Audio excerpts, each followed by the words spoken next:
Olá você de dentro do grupinho, olá você de fora do grupinho, eu sou o Eduardo e, pra ser bem sincero, eu cansei de falar de Cyberpunk 2077. Já tem inúmeros vídeos na internet que falam sobre como a CD Projekt cometeu um crime de ódio, construindo a arma nuclear mais perigosa do planeta para mostrar sua superioridade à raça humana, usando do saque aos cofres públicos do Banco da Indonésia para poder fugir da Terra em sua nave espacial com o logotipo de The Witcher 3, quando lançou Cyberpunk 2077.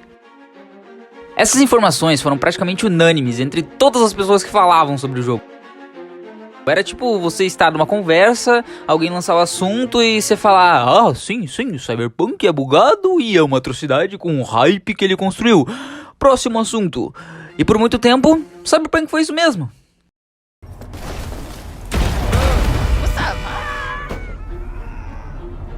Acho que é importante mencionar que nesse episódio aqui eu não tô querendo dizer que a gente tem em mãos a oitava maravilha do mundo, a mais bela coisa feita pelo homem e a reencarnação de Jesus em forma de um aplicativo executável de Windows 10, mas fazer um comentário sobre narrativa, história e superação.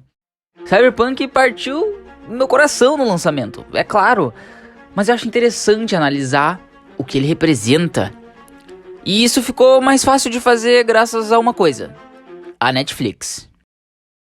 Por algum motivo, quando a obra de videogame que a Netflix está adaptando para o seu streaming é vista com bons olhos pela comunidade, ela caga na cabeça dos fãs e joga merda no ventilador.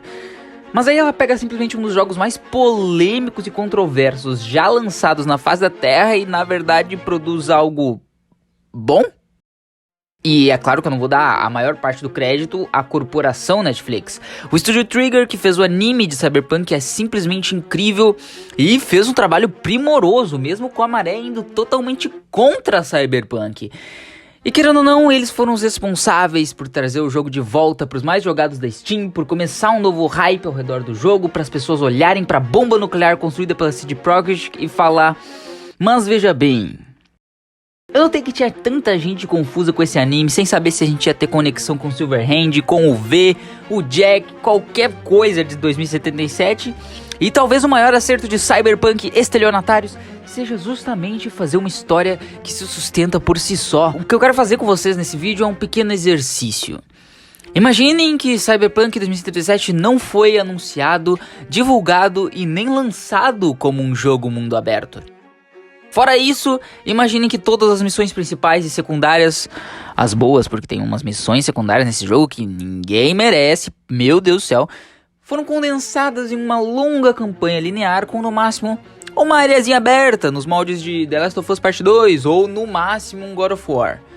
Beleza? Imaginou? Gostou? Bom, sim, porque era pra isso que Cyberpunk 2077 devia ter sido. Você pegar o anime de Cyberpunk da Netflix e comparar com o jogo, fica claro que ambos ainda prezam por uma coisa em comum: a história.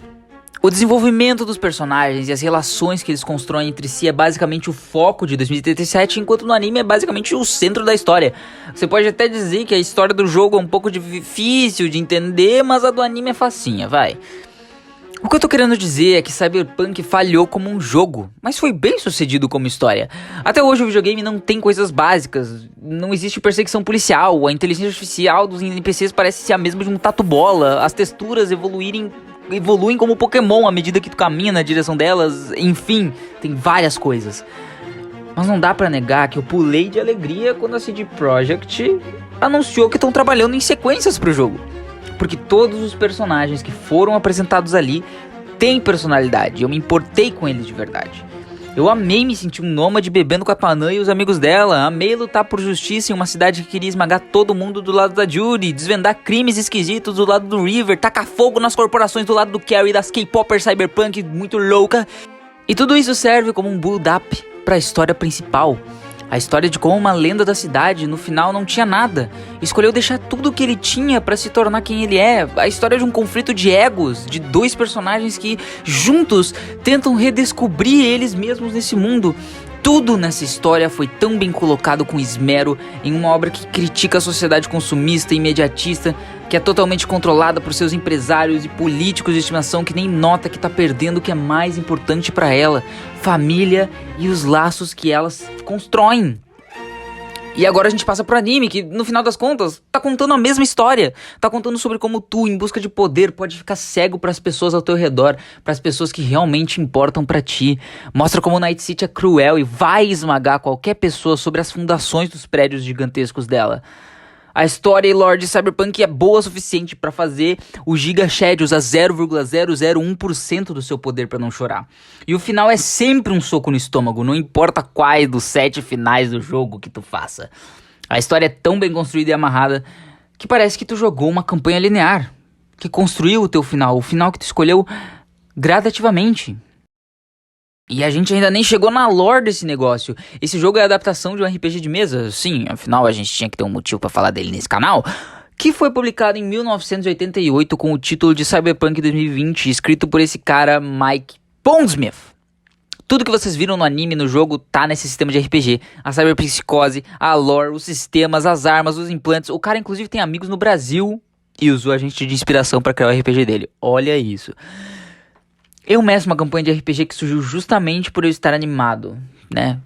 Estar animado com tudo que o jogo me mostrava. E ela tá rolando há 2 anos e a gente tá indo pra nossa 3ª temporada. Ela foi a estrela da primeira geração desse canal, que infelizmente já não tá mais entre nós. Mas eu tenho muita alegria em falar e narrar nesse universo. Contar histórias que se tornam cada vez mais complexas porque ele realmente é muito bom. Se você tá cansado de ouvir falar de Cyberpunk, eu tô cansado de falar de Cyberpunk. Eu espero que esse vídeo seja o ponto final em algumas questões que você ainda tem com ele. E tá tudo bem você discordar de mim, eu adoraria debater com vocês e ver vocês debatendo, então eu te peço aqui pra deixar teu comentário com a opinião sobre o jogo, a história e o vídeo. Tu pode conferir o nosso podcast no Spotify também e eu aprecio se tu puder divulgar o nosso trabalho, porque eu adoraria que cada vez mais ele chegasse em mais pessoas. Acho que no final é isso. Cyberpunk prometeu tanto, e tanto, e tanto, e a cada nova promessa que surgia, o jogo parecia tomar um escopo maior, um passo que foi pra um pulo, que foi pra um voo muito maior do que a perna da CD Projekt poderia dar. E se a gente fosse tirar uma lição do que Cyberpunk nos mostra com isso, é que você ainda tem total capacidade de cativar as pessoas, mas você tem que saber conhecer os teus limites, os teus desafios e as tuas virtudes pra poder fazer algo bem feito. E acima de tudo, é claro, você precisa ser honesto.